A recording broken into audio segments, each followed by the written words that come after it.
बांग्लादेश के मक्का defence pact में शामिल होने की खबरों के बीच भारत ने इस पूरे घटनाक्रम पर बांग्लादेश की राजधानी ढाका में 12-12 घंटे के कट लग रहे हैं बिजली के, यानी कि दिन के 12 घंटे बिजली ही नहीं आ रही। सेना आईएसआई ने पूर्वी पाकिस्तान यानी कि अब का बांग्लादेश में जुल्म की सारी हदें पार कर दी थी। तब भारत वो देश था जिसने अपने 3,843 जवान शहीद करवाए थे तब बांग्लादेश को आजाद कराया था। की हड्डी हमने सीधी कर दी है, अब ये हमारे सामने चरण चुंबक बनकर लेटने को तैयार हैं। और पाकिस्तान, सऊदी अरब और तुर्की के बीच हुए रक्षा समझौते में बांग्लादेश की दिलचस्पी की खबर पर भारत ने फिलहाल बेहद नपातोला जवाब दिया है। का सवाल होगा कि ये रातों रात हुआ कैसे, तो इसके पीछे भी एक कारण है। कारण ये कि बांग्लादेश ने अकड़ ज्यादा दिखाई और इनकी यही अकड़ भारत ने ढीली कर दी। वो कैसे? दरअसल बांग्लादेश की जितनी भी इलेक्ट्रिसिटी सप्लाई है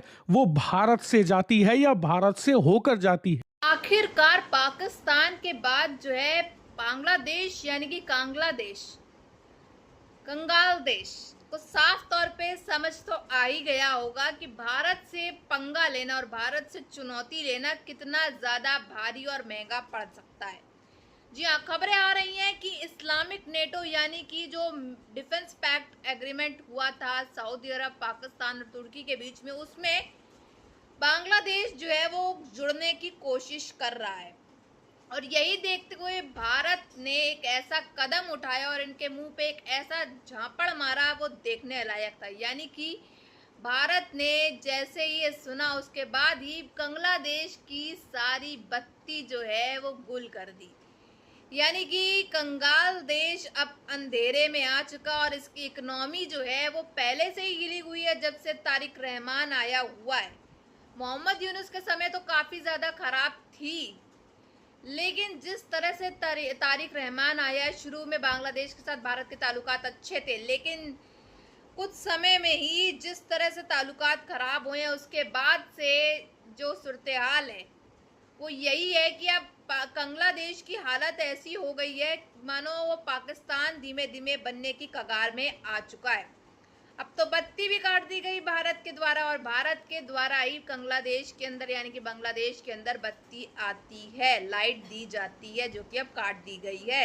बांग्लादेश के मक्का डिफेंस पैक्ट में शामिल होने की खबरों के बीच भारत ने इस पूरे घटनाक्रम पर बांग्लादेश की राजधानी ढाका में 12-12 घंटे के कट लग रहे हैं बिजली के, यानी कि दिन के 12 घंटे बिजली ही नहीं आ रही। वहीं जो गांव और जो छोटे शहर हैं वहां हालात ये हैं कि दिन में 1 से लेकर 3 घंटे ही बिजली आ पा रही है। हालात बद से बदतर हो चले। साप्ताहिक मीडिया ब्रीफिंग में जब उनसे पूछा गया कि क्या भारत बांग्लादेश के इस संभावित कदम को लेकर चिंतित हैं, तो उन्होंने कहा कि हम पश्चिम एशिया में हो रहे घटनाक्रम पर लगातार करीबी नजर रख रहे हैं। फिलहाल मैं इतना ही कहना चाहूंगा। लेकिन बांग्लादेश की दिलचस्पी इस पूरे समीकरण को और बड़ा बना देती है। पाकिस्तान लंबे समय से बांग्लादेश के साथ अपने रिश्ते सुधारने की कोशिश कर रहा है और हाल के समय में दोनों देशों के बीच व्यापार और लोगों के बीच संपर्क बढ़ाने की कोशिशें भी हुई।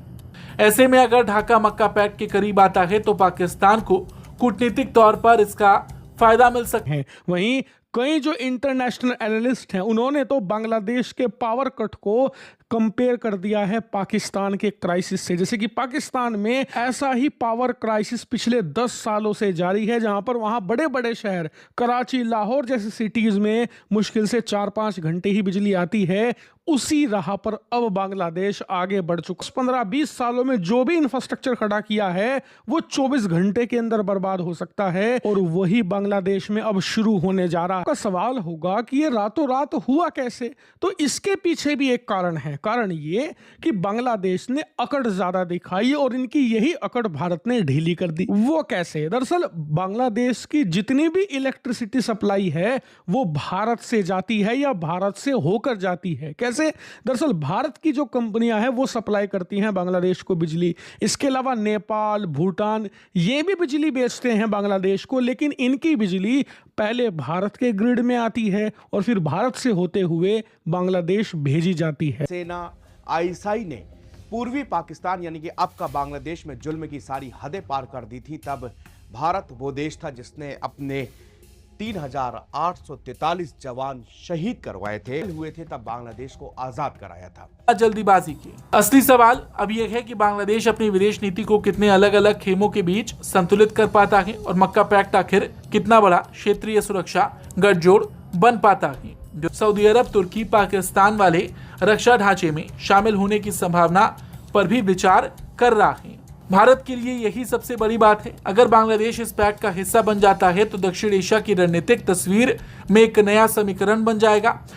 आने वाले कुछ दिनों के अंदर ऐसे ही चलता रहा तो राजधानी ढाका के अंदर ही बिजली क्राइसिस इतना बड़ा हो जाएगा कि दिन में 1-1.5 घंटा ही बिजली आ पाएगी अगर इन्होंने जल्दी ही भारतीय कंपनियों का पैसा बकाया नहीं लौटाया और भारत की बात नहीं मानी तो। और इस है जिसके तहत तारिक रहमान और बांग्लादेश की सरकार को ये बात लिखकर देनी होगी कि शेख हसीना वापस बांग्लादेश लौटेगी और उन्हें ना गिरफ्तार किया जाएगा और ना ही मौत की सजा दी जाएगी, उल्टा उन्हें सिक्योरिटी देनी पड़ेगी। ज़्यादा से ज़्यादा आप उन्हें हाउस अरेस्ट कर सकते हो। और इसको लेकर भारत ऑलरेडी यहाँ पर नेगोशिएट कर रहा है कि हड्डी हमने सीधी कर दी है, अब ये हमारे सामने चरण चुंबक बनकर लेटने को तैयार हैं।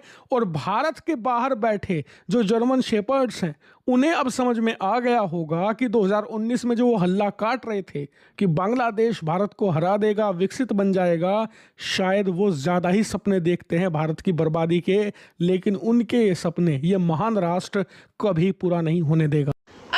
ये करे तो करे क्या, जिस तरह से इन्होंने भारत से चुनौती लेने की कोशिश करी है, भारत से पंगा लेने की और झड़प करने की कोशिश करी, उसके बाद तो ये तो होना ही था। इनके सामने इतना बड़ा नैरेटिव और इतना बड़ा जो है एग्जाम्पल जो है वो भारत सेट कर चुका है। पाकिस्तान की बात हो रही है साथियों यहाँ पे। जी हाँ, अगर पाकिस्तान आंख दिखाने की कोशिश करता है या फिर कोई भी अदर देश हो गया वो, तो भारत ऐसा मुंह पे जवाब देता है, ऐसी लताड़ मारता है कि वो दूर जा कर के भी जो है उठने की कगार पे नहीं होता है। ठीक वैसा ही बांग्लादेश यानी कि बांग्लादेश के साथ होता हुआ नजर आ रहा है। आप सभी को बता दें कि बांग्लादेश के अंदर जो है बेसिकली भारत के द्वारा ही जो है लाइट जाती है, जो कि अब भारत के कहने, मोदी जी के कहने के पर काट दी गई है। जिस तरह से बांग्लादेश ने भारत को आंख दिखाने की कोशिश करी है, उसके बाद से तो ये होना जायज़ ही था ना। भारत जो है वो मुंह तोड़ जवाब तो देगा ही बांग्लादेश को। जिस तरह से वो इस्लामिक नेटो के अंदर जो है घुसना चाह रहा है, जो डिफेंस पैक्ट डील एग्रीमेंट का कोई सेंस नहीं, जिसका न सर है ना पैर है। सऊदी अरब के ऊपर हमला हो चुका तो क्या पाकिस्तान और तुर्की गया मदद करने? नहीं। पाकिस्तान के ऊपर जब हूथियों के द्वारा हमला हुआ तो क्या सऊदी अरब और तुर्की ने मदद की? नहीं। तुर्की जो है वो अपना देश संभालेगा, अपनी चीज़ें संभालेगा या फिर पाकिस्तान और सऊदी अरब में घुसेगा? आप बताइए साफ। क्योंकि जिस तरह से सीरिया के अंदर जो है तुर्की ने अपने जो वेपन्स और जो बेस बना रहा था वहाँ पे हमला हो गया इजराइल के द्वारा, क्या तुर्की की मदद करी सऊदी अरब या पाकिस्तान ने? नहीं ना साथियों। तो जो डिफेंस पैक्ट एग्रीमेंट का कोई सेंस नहीं है और उसमें बांग्लादेश को क्यों घुसने की ज़रूरत है? बेसिकली यहाँ पे मुद्दा ये है कि बांग्लादेश जो है वो पाकिस्तान के समय काफ़ी ज़्यादा करीब है। बांग्लादेश और पाकिस्तान जो है वो आपस में इस समय काफ़ी ज़्यादा करीबी दोस्त बनते जा रहे हैं। इससे भारत को कोई फ़र्क तो नहीं पड़ता और बस भारत को यही चिंता है। और भारत जो है वो भारत अपने आप को सिक्योर करने के लिए ये चीज़ में एक आवाज़ उठाता हुआ नज़र आ रहा है इसी वजह से।